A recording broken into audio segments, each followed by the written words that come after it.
हम सभी भारतीय इस तथ्य से पूर्णतया अभिज्ञ हैं कि 1025 में गजनवी सुल्तान महमूद के निरंतर आक्रमण के बाद भारत की अयोध्या और अपराजित छवि को बहुत गहरी क्षति पहुंची थी। सभी को ज्ञात है कि कैसे गजनवी के सुल्तान महमूद ने पवित्र सोमनाथ मंदिर को विकसित किया।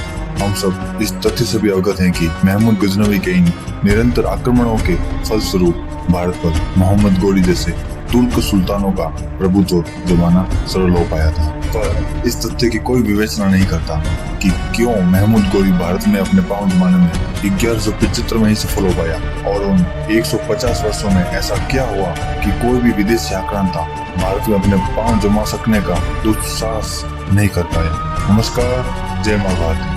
अनसंग हीरोज के इस अंक में आज मैं आपके समक्ष लाया हूँ उस महान युद्ध की गौरव गाथा जिससे आज भी अधिकांश भारतीय अनभिज्ञ हैं। आज हम व्याख्यान करेंगे बहराइच के उस ऐतिहासिक युद्ध का जिसमें जाति, क्षेत्र, राज्य और हर बंधनों से ऊपर उठ भारत के वीरों ने महमूद गजनवी के भतीजे और क्रूर आक्रांता गाजी सैयद सलार मसूद को युद्ध में धूल चटाते हुए सनातन भारत के गौरव को पुनर्स्थापित किया था।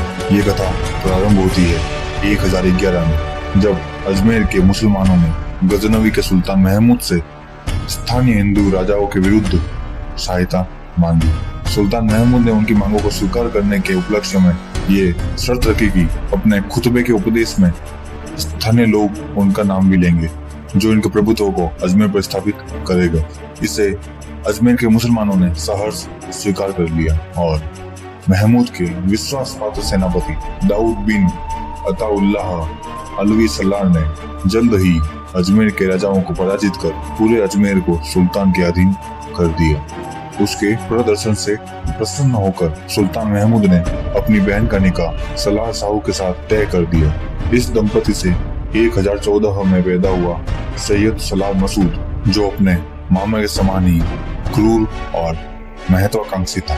सैयद सलार मसूद प्रारंभ से ही काफी उग्र स्वभाव का आक्रांता था जिसका केवल एक ही ध्येय था सिंधु पार समूचे भारत पर अपनी ध्वजा फहराना। कहा जाता है कि इसी की सलाह पर सुल्तान महमूद ने अपने वजीर ख्वाजा हसन मेहमंदी को अनसुना करते हुए सोमनाथ मंदिर पर आक्रमण किया था। सैयद सलार मसूद ने सुल्तान महमूद से सिंधु पार कर भारतवर्ष में अपना राज्य स्थापित करने की अनुमति मांगी। केवल 16 वर्ष की आयु में सैयद सलार मसूद ने पहले मुल्तान, फिर दिल्ली और फिर मेरठ, कन्नौज, सतरीक होते हुए बनारस तक अपना आधिपत्य स्थापित किया। तदुपरांत बहराइच से उन्हें विरोध का सामना करना पड़ा, परंतु अंत समय पर इनके पिता सलार साहू ने युद्ध का पासा पलटते हुए विद्रोहियों के इस समूह का दलन कर दिया। सुल्तान महमूद ने जो अत्याचार और निरंकुशता की रीति का प्रतिपादन किया था उसे सैयद सलार मसूद ने नए आयाम दिए। सैयद सलार मसूद का लक्ष्य था पूरे भारत को इस्लाम के अधीन करना, परंतु प्रारब्ध ने इसके लिए कुछ और ही लिखा था। बहराइच से थोड़ी ही दूर पर श्रावस्ती का राज्य था जहाँ के राजा मौजवद ने स्थानीय राजाओं के साथ मिलकर सैयद सलार मसूद के विरुद्ध विद्रोह किया था। हालांकि सैयद सलार साहू गाजी के आगमन पर इन राजाओं को पराजय का सामना करना पड़ा था, परंतु श्रावस्ती में विद्रोह की लहर अब भी व्याप्त थी। मौजवद ने बड़ी कठिनाइयों के पश्चात श्रावस्ती के राज्य पर अपना आधिपत्य जमाए रखा था और यह तथ्य उनके ज्येष्ठ पुत्र सुहेलदेव से अधिक कोई नहीं जानता था। सुहेलदेव कोई सामान्य राजा या राजकुमार नहीं थे। उन्होंने बाल्यकाल में निर्धनता और अभाव देखा था और जैसे आग में तपकर सोना कुंदन बन जाता है वैसे ही सुहेलदेव के जीवन ने उन्हें दृढ़ निश्चय और रण में सिंह के सत्रस वीर बनाया था। उनका केवल एक लक्ष्य था गजनवी शाही सेना को परास्त कर सनातन धर्म का लुप्त गौरव स्थापित करना। उसके लिए सुहेलदेव का जात पात के बंधनों से ऊपर उठकर एक सशक्त सेना का गठन करना अवश्यंभावी भी था और अनिवार्य भी। शीघ्र ही उन्हें यह सुअवसर मिला और वो था 1034 में सूफी अब्दुल रहमान चिश्ती के काव्य रचना मीरात मसूदी में सुहेलदेव और सैयद सलार मसूद के बीच हुए युद्ध का वर्णन किया गया है, जिसकी पुष्टि बाद में अंग्रेजी ऑफिसर W.C. बेनेट ने अपनी पुस्तक gazetteer of the province of Oudh में भी की है। सैयद मसूद के लाख प्रयासों के पश्चात भी बहराइच के राजाओं ने उसका आधिपत्य स्वीकार नहीं किया था और वे अपने स्थान पर अडिग रहे थे। इसलिए उनके विद्रोह का दमन करने हेतु सैयद सलार मसूद स्वयं 1033 में बहराइच आया।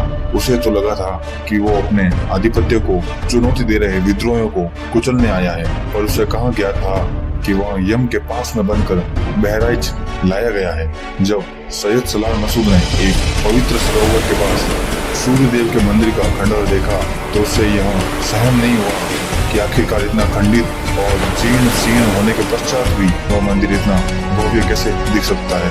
वह उस खंडहर को पूरी तरह नष्ट कर वहां पर एक मस्जिद स्थापित करना चाहता था। यही सोच उसके जीवन की सबसे बड़ी भूल सिद्ध हुई। जब पापों का घड़ा लबालब बढ़ जाता है तब राक्षसों का संहार करने हेतु स्वयं देवता धरती पर अवतरित होते हैं। ऐसे ही रण में इंद्र के समान सुहेल देव बहराइच पधारे और उन्होंने सैयद सलार मसूद के विरुद्ध युद्ध का आह्वान किया। सुहेल देव ने असंख्य योद्धाओं को एक ही ध्वज के अंतर्गत युद्ध लड़ने के लिए प्रेरित किया और उनकी सेना फनों से अग्नि उगलते हुए वासुकी नाग की तरह बढ़ी चली आ रही थी। फिर शुरू हुआ 1034 में वो भीषण युद्ध जिसका उल्लेख करने में वामपंथी इतिहासकारों की जीवा सील जाती है। युद्ध कैसे प्रारंभ हुआ, कैसे सुहेल देव की सेना ने मसूद की सेना को भयाक्रांत किया, उसका सटीक उल्लेख आज भी हमसे छुपा ही, परंतु मीरात मसूदी में इसका वर्णन अवश्य किया गया है कि कैसे सुहेल देव ने सैयद सलार मसूद को धूल चटाकर उसे मरणासन अवस्था में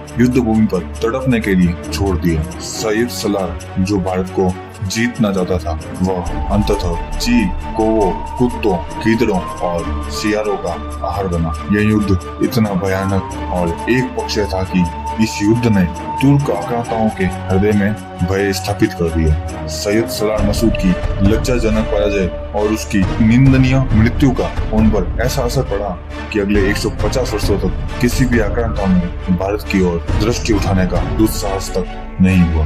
कदाचित इसलिए इस युद्ध के बारे में किसी भी तुर्की इतिहास की पुस्तक में उल्लेख तक नहीं मिलता, क्योंकि पराजित लोगों का वृतांत आखिर कौन सुनाता है। वर्तमान इतिहासकारों में कई लोग इस युद्ध को आज भी नहीं स्वीकारना चाहते।